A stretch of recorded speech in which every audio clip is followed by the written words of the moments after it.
Halo Ibu dan Bapak Guru maupun para orang tua dimanapun Anda berada. Saya Niluh Putu Mahaputri akan memaparkan secara singkat pemahaman saya tentang Merdeka Belajar.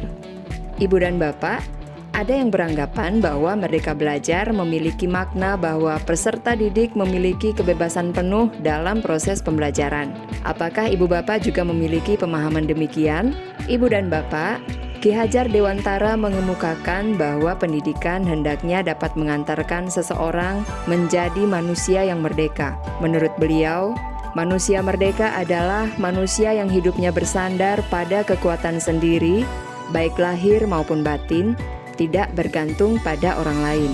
Saat ini anak-anak kita memiliki cara belajar yang jauh berbeda dengan kita.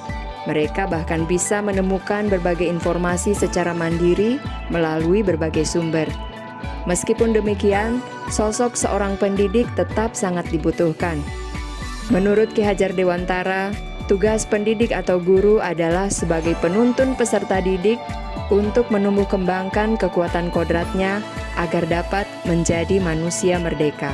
Ibu dan Bapak, secara tidak sadar, kita sebagai pendidik maupun sebagai orang tua terkadang masih membawa paham sistem pendidikan zaman kolonial yang menyertakan hukuman dan sanksi serta mengukur keberhasilan peserta didik hanya berdasarkan kecerdasan kognitifnya saja. Misalnya, kita merasa harus memberikan hukuman atau sanksi jika anak-anak kita tidak mengerjakan tugasnya, atau merasa bahwa penerimaan rapor masih belum lengkap dan belum memuaskan jika tidak ada pengumuman peringkat kelas anak-anak kita. Ki Hajar Dewantara sangatlah menentang sistem pendidikan kolonial ini. Ibu dan Bapak tentunya sudah tidak asing lagi dengan slogan Ing Ngarso Sung Tolodo, Ing Madio Mangunkarso, dan Tuturi Handayani, bukan? Ini adalah slogan dari sistem Among yang diperkenalkan oleh Ki Hajar Dewantara.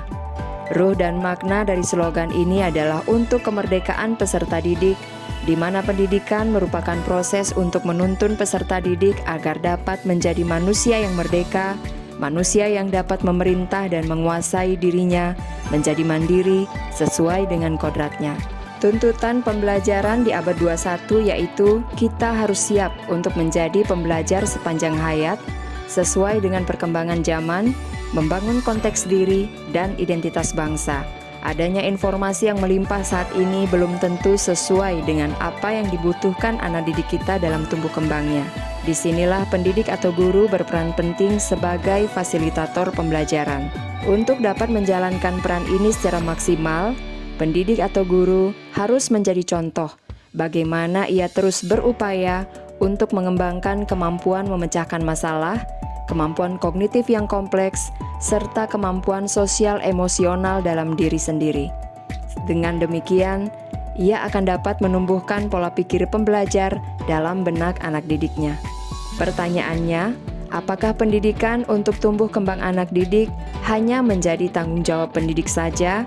Apakah ada di antara ibu bapak yang menyerahkan sepenuhnya tanggung jawab pendidikan anak kepada pendidik dan sekolah? Ibu dan bapak, kita mengenal adanya trisentra pendidikan, yaitu alam keluarga, alam perguruan atau sekolah, dan alam pergerakan pemuda atau masyarakat. Pada alam keluarga, anak didik mendapatkan dasar pendidikan budi pekerti dan pendidikan sosial.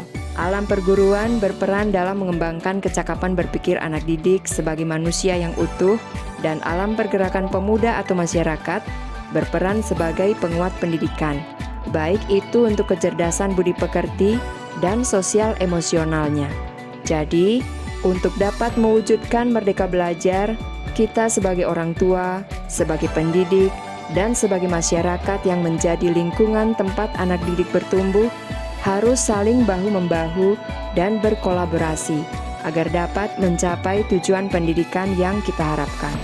Ibu dan Bapak, semoga kini kita sepakat bahwa merdeka belajar bukan hanya bermakna sebagai memberikan kebebasan belajar kepada anak didik kita. Merdeka belajar adalah proses belajar yang dapat menuntun anak didik kita untuk memerdekakan dirinya sesuai dengan kodratnya sebagai manusia seutuhnya. Itulah sebabnya dalam pembelajaran, anak didik kita harus menjadi subjek atau pusat perhatian agar dapat berproses sesuai kebutuhan dan tahap perkembangannya. Semoga tayangan ini dapat memberikan manfaat dan sebagai acuan untuk perbaikan dan peningkatan kualitas pemahaman kita bersama. Silahkan tuangkan masukan dan saran Ibu Bapak melalui kolom komentar. Sampai bertemu lagi di seri video berikutnya. Salam dan bahagia.